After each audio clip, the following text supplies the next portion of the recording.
जनगणना पर आसिला गेजेट विज्ञप्ति। केंद्र गृह मंत्रालय पक्षर भारतीय जनगणना 2027 प्रथम पर्याय पर सरकारी गेजेट विज्ञप्ति प्रकाश पाई। ए नोटिफिकेशन अनुसार घर तालिकाकरण प्रक्रिया आसंता 1 एप्रिल 2026 आरंभ होगाकू जाउछि। प्रक्रिया देशर प्रतिटी परिवार एवं सेमानक रहुतबा घर विषय तथ्य संग्रह करा सारा देश में 2026 एप्रिल 1 रु 2026 सेप्टेम्बर 30 मध्य काम चलिबो एवं प्रति राज्य एवं केंद्र शासित अंचल निज सुविधा अनुसार यह 6 मास मध्यरु जेकोसी 30 दिन बाछिबे।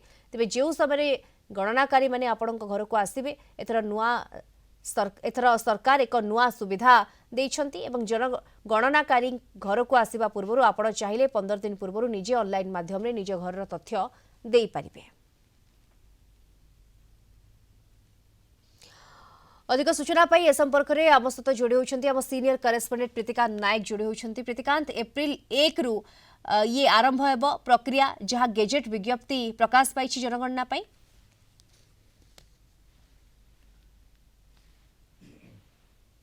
सरकारी मोहर बाजी आउ विधिवत भाव में गेजेट विज्ञप्ति प्रकाश पाई। केंद्र गृह मंत्रालय पक्षर जो जनगणना हम तार से आज नोटिफिकेशन बा गेजेट विज्ञप्ति प्रकाश पाई। ये विज्ञप्ति अनुसार ये जो नोटिफिकेशन अनुसार एप्रिल 1 रु 2026 एप्रिल 1 रु घर गणनाटा हाउस लिस्टिंगटा हवाकू जाउची। आ जोथि पई आपण देखिबे ऑलरेडी राज्य सरकार माने प्रस्तुति आरंभ कर दैचंती। ओडिशा सरकार मध्य ऑलरेडी प्रस्तुति आरंभ करचंती। एप्रिल रु चलिबो एप्रिल रु मे भितरे मासे धरि के चलिबो। आ द्वितीय पर्यायटा जदि आपण देखिबे ई जो द्वितीय पर्यायटा पॉपुलेशन सेंसस हबो। आ सेटा 2027 मसिया फेब्रुआरी 1 तारिख रु मार्च 1 तारिख पर्यंत मासे धरि के चलिबो। अर्थात जनगणना दुईटी पर्याय हबो।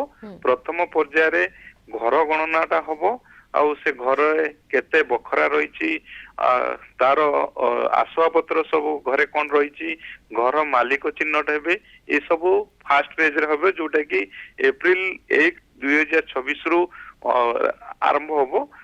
जोथि आज विधिवत भाव में केंद्र सरकार नोटिफिकेशन जारी करछंती। ओडिशा कथा जदि आपन को रखिया को चाहिबी ओडिशा सरकार मध्य से अनुसार प्रस्तुत करिसंती। आज उन्नयन कमिशन को अध्यक्षता रे संपर्कित बैठक उच्च स्तरीय बैठक बसतिला।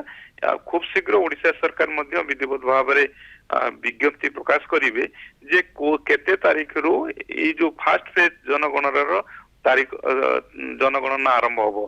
से द्वितीय पर्यायटा जदि आपण जानचंती द्वितीय पर्यायटा 2027 मसिया फेब्रुआरी 1 तारिख रे सारा देश रे हबो ओडिसा रे मध्य हबो।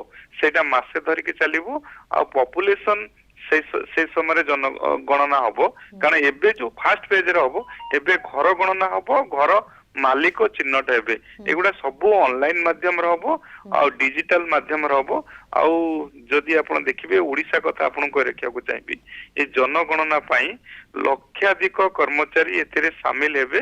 आ सेमान को ए जो 3 मास रहिला कारण एप्रिल हबो एबे जनवरी चली फेब्रुआरी मार्च ए जो 3 मास भितरे सेमान को तालीम दिया जीवो।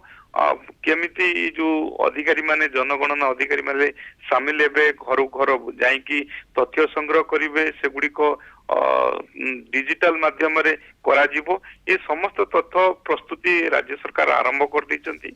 आ जो अधिकारी माने प्रस्तुति आरंभ होईची एवं विज्ञप्ति गेजेट विज्ञप्ति मध्ये प्रकाश पाइछि एप्रिल 1 2026 अर्थात चलित वर्ष एप्रिल 1 रु ये प्रक्रिया आरंभ होबाकू जाउछि। धन्यवाद आपनकू। आम सीनियर करेस्पोंडेंट प्रीतिकांत नायक जोड़ी होइतले सविशेष सूचना रे।